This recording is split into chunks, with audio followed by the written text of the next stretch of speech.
Tuesday, we elected our new president. Whether you voted for him or not, he is our new president.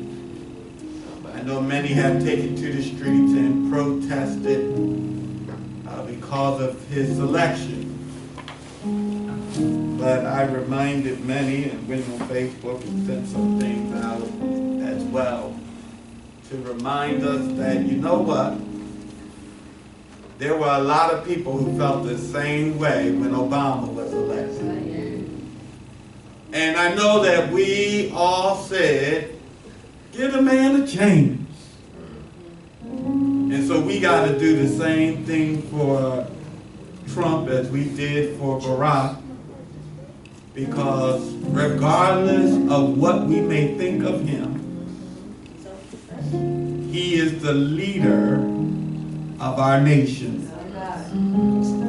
And that means sometimes we're going to have to hold his feet to the fire just like they held Barack's feet to the fire. Sometimes we have to be obstructionists just as they were to Obama. But we have to continue to move forward. And so I encourage you to encourage your friends, family, and even strangers.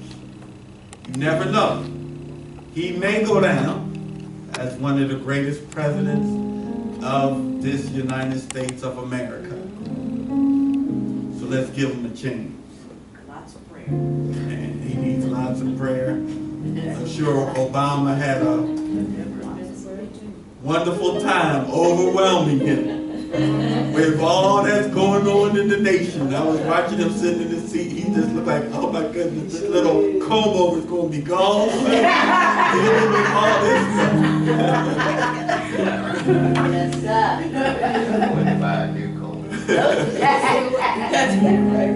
So we want to pray for the dollar. Amen. Amen. Let us read our text. Stand, everybody. Let's read our text. We get ready to go before the Lord and take off this morning. Amen. Let us read together. Let him who is taught the word share in all good things with him who teaches. Do not be deceived. God is not mocked. For whatever a man sows, that he shall also reap. I think there's another verse. Yes. There it is. For he who sows to his flesh will also flesh reap corruption. But he who sows to the Spirit will of the Spirit reap everlasting life. Amen. We are lying today, just for a few minutes, we're going to talk about producing a seed that God can harvest. While you stand up and pray. Dear Heavenly Father, Almighty God, we thank you. We thank you for this moment in time. That something will be said that will be life-changing, life-altering, changing our thought processes so that we can reap a greater harvest. So now, Lord, have your way. Put this broken vessel, soul aside, that you may use it as an instrument to speak to your people and prepare them for the task that is ahead. We ask this in Jesus' name. Amen. Amen.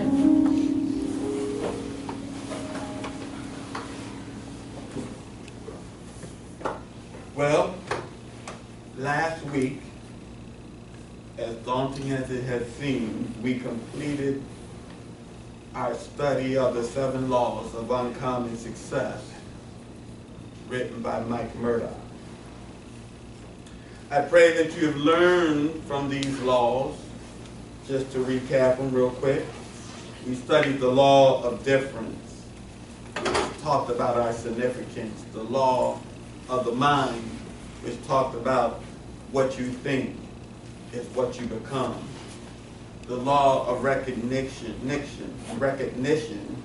which means there's what we need is right near us. We just need to open our eyes and see it. The law of two are greater than one, and that the greatest two that we can have is us and the Holy Spirit that dwells in us.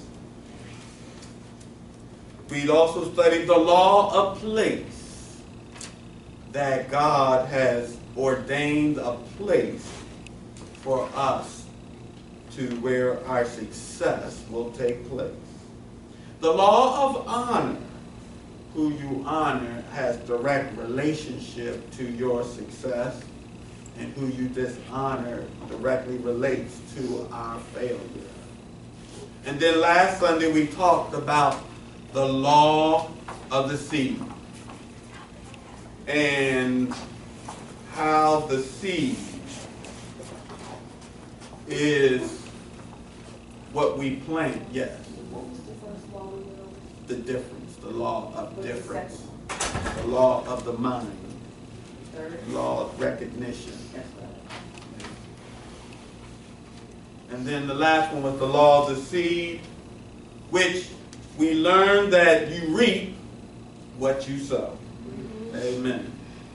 And this now brings us to a point where we need to understand that these laws in themselves have the ability to move in our lives to produce change. Mm-hmm. These laws, when activated, will bring us to an intended harvest. I don't know about you, but I hope everybody under here is looking for a harvest. Yeah. Where we can see the bounty of God in our lives. Mm-hmm. I was talking to a friend this week, and we were talking about the harvest, and they asked me a question. They said, Clay, where is your harvest? Why haven't you had a harvest? You understand all this stuff? And I thought about it for a minute. And I said, you know, I'm thankful to the Lord I can proclaim that I have had many harvests in my life. And so when you ask the question, where's my harvest? I can tell you my harvest is all around. Amen. Well. Does that mean I'm not looking yet for some more harvest? Yes, I am. But God has blessed me mightily. Amen. Yeah.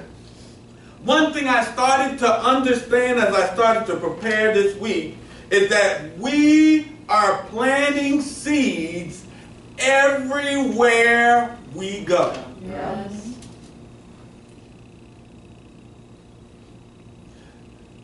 And we are beginning to see the harvest from these seeds that we're planting. Mm-hmm. See, we plant seeds at home all the time. Well. You're planting seeds on your job all the time. But watch this. You even plant seeds when you go to the grocery store. Mm-hmm. You plant seeds every time you go into your wallet and pull out your credit card or pull out your bank card. You planting a seed. Oh, y'all don't hear me yet. Yeah. You're planting a seed every time you're sitting down watching TV. You're planting a seed. Mm-hmm.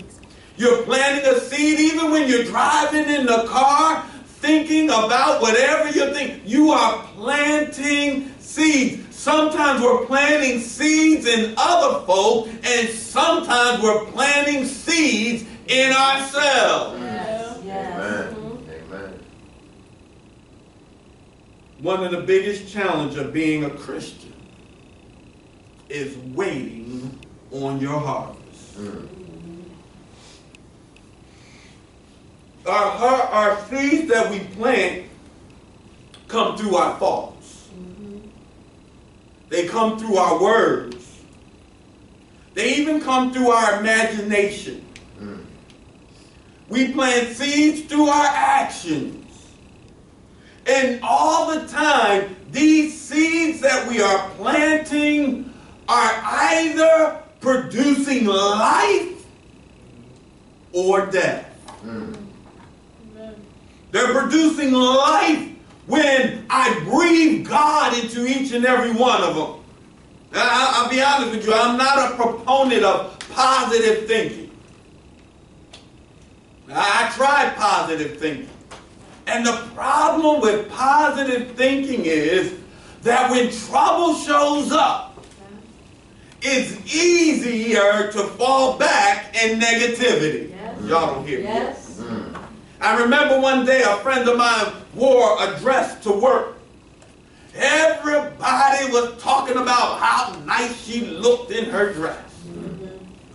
Then this one person walked up there and said, "You wore that to work?"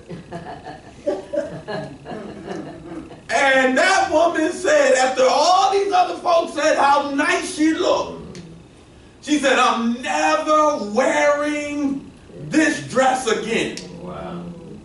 I said, how do you deny what 20 folks said to you about the dress and accept the one? And she said, because the other 20 were just saying what I wanted to hear. Amen. Wow. Amen. But this one was honest. Yes. I corrected her on that thinking. I said, it wasn't that the other 20 were lying to you. It's just that one aligned with what you thought when you put the dress on. Amen. Somebody ought to hear me. Come on now. Come on now. You didn't think you looked good in the dress. You questioned how you felt when you put the dress on. So that one person aligned with how you thought. So you decided that because that one person said it, it agreed with what you thought was true. So you're going to burn the dress even though it has nothing to do with what you got on. I tell you that story because a lot of us are not reaching our harvest because we have planted a seed in our heart and in our mind that says, I cannot get the harvest that God has for me. Come on now. That what I've been experiencing for the last 10, 15, 20 years is all that God has for me. My Lord. My Lord. And so when other folk keep telling you you're going to prosper, you're going to increase, your change is about to come, you can start to get excited. But when one person comes and says, why do you think something's going to change when it's been the way it's always been, you fall right back into, this is all I can do. Because you have sown the seeds into yourself. See, what I'm trying to say is the only way to change your harvest is to change the way you think.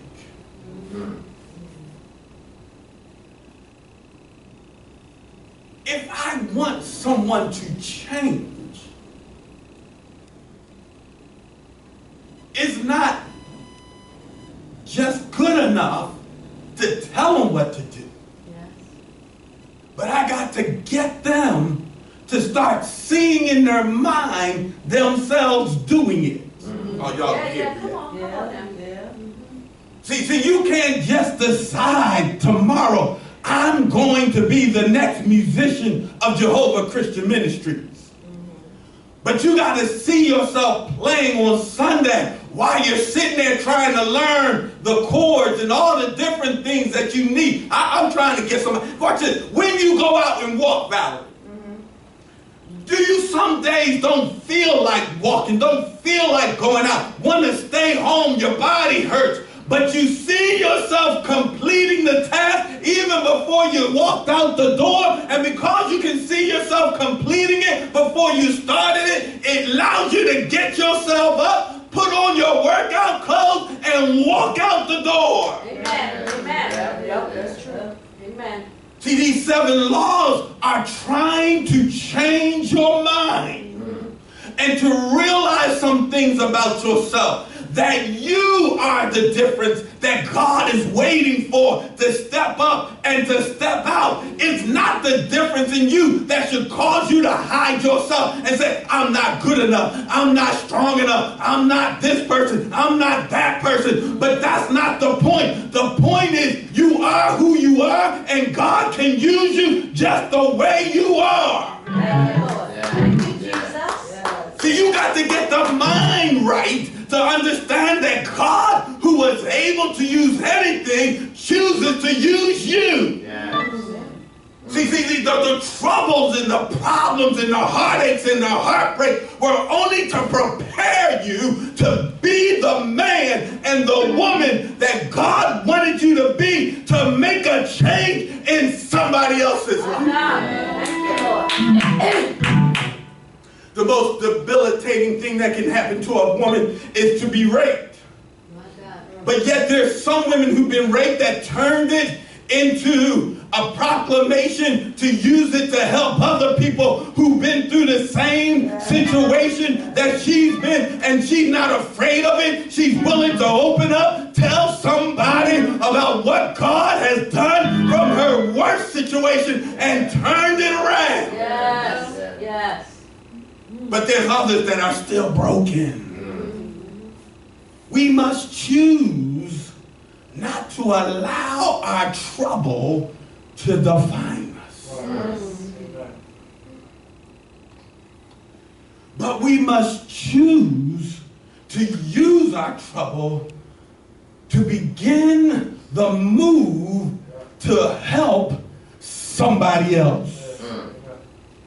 I heard a woman say one day, I'm getting up to testify, not because I want to tell my business, but because what I got to tell somebody about what God has done and how he's delivered me from this debilitating illness in my life, that somebody else that may be going through it might be able to get delivered and begin to change their ways. And so she told her story.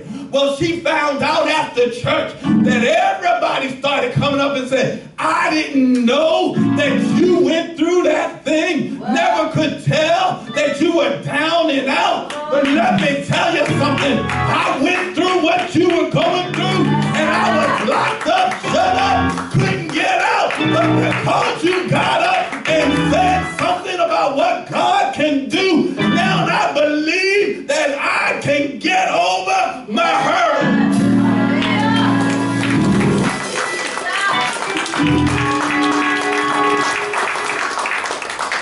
See, the sickness you didn't know it, but God used the sickness to plant the seed. Oh, y'all don't hear me yet.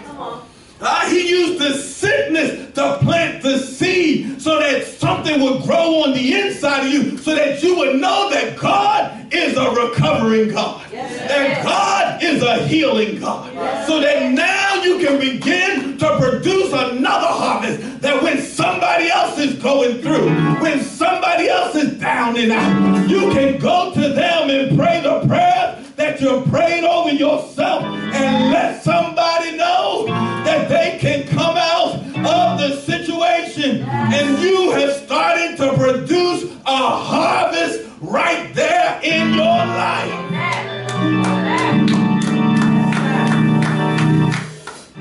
So we have to be intentional about what we are sowing. I know. I've been guilty of it too. I've been just sowing seed randomly. I have. But God is teaching us in this text. He said, God is not mocked.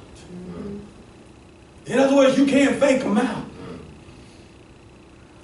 What you put in is what you will get out. That's it. If you're sowing hatred and anger and frustration, you ought to be shocked that evilness is all around you. Amen. Amen. Yeah, but if you start sowing love, joy, and peace, you ought to be shocked that purity and righteousness seems to get behind you and walk with you everywhere you go. Somebody ought to know what I'm talking about and say amen. something. Sometimes you got enemies because they see something in you that they can't find in themselves. And you oughtn't get frustrated. You oughtn't get down because they're attacking you. You know what you ought to do? You should be like in a Hulk Hogan mentality. Hulk Hogan used to get beat up, get knocked down, getting ready to be pinned to the mat. But then all of a sudden, like Popeye, he seemed to eat some spinach. And the more the man hit him, he got up on one knee. The man hit him again, he get up on the other knee. The man hit him again, he get up on his feet. The man hit him again, he look at the crowd and say, it don't hurt no more. And the man would hit him again, and he said, now it's time to get it on, because I'm getting ready to fight back and take my enemy out. Somebody ought to get excited about it. We fight a different battle. We fight a different way. We don't fight with our fists, but we fight with more love. We don't fight with getting nasty and ugly, but we fight by saying, peace, be still. We don't fight like the world fight that says a tooth for a tooth and an eye for an eye. But what we say is you want to slap one cheek, we're going to turn the other cheek. Oh, y'all don't hear me yet. Because we know something that eventually you're going to understand. You can't hurt me. You can't push me down. I'm still going to rise because I planted the seeds and my harvest has come in. And the worse you treat me lets me know that God is getting ready to do a new thing in my life, in my soul, in my life.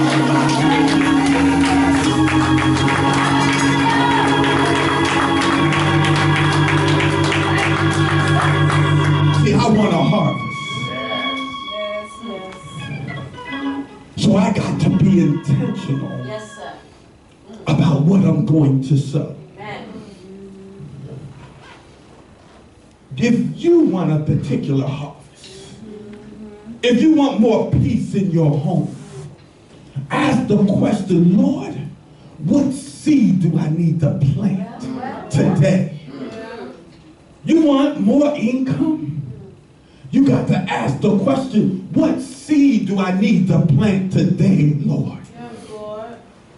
I want more honor and respect. Ask the question, what seed do I need to plant today? Y'all don't hear me yet. I need a new job, Lord. What seed are you willing to plant? Because see, when you get up tomorrow morning, I want you to be intentional about sowing the right seed, regardless, listen to me now, regardless of what you see and what you face. Wow. Y'all didn't hear me yet. Yes. Y'all didn't hear me yet. See, when we understand that tomorrow is planting time,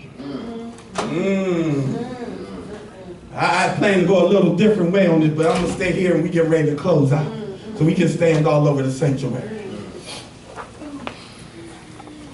That we need to be serious about what we're going to plant tomorrow. I'm not here to tell you what to plant, but I'm telling you, start planting it. Three things I'm going to say real quick. You must plant it in the right place. See, when you know what your seed is, you'll know where to plant it. Now, I don't know if you ever looked at one of those little seed packages. When you get a seed package and you flip it over, it tells you you must plant it in this temperature and in this kind of soil. It must get this amount of water. And some you have to say, you keep it out of sunlight. And some you have to get plenty of sunlight. You got to plant your seed in the right place.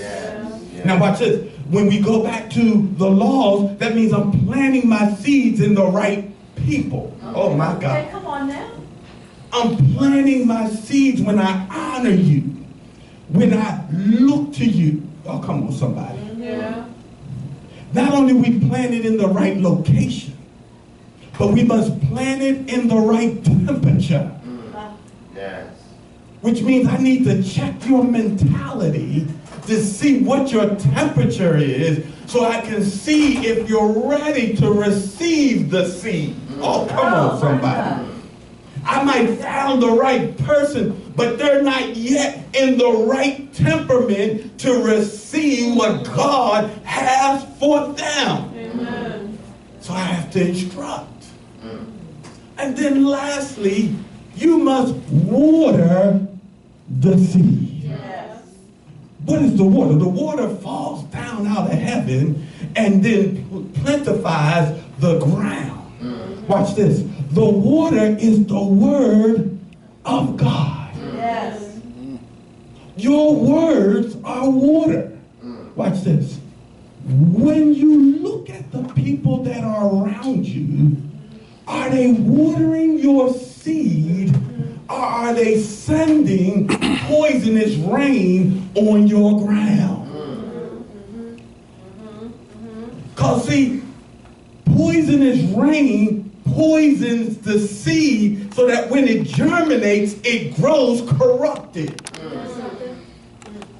So you need to make sure that the water that is watering your seed is pure. My God. My God. There you will find that if you do those three things, your seed will produce a harvest. Amen. Amen. Amen. We're opening up the altar for any man, woman, boy, or girl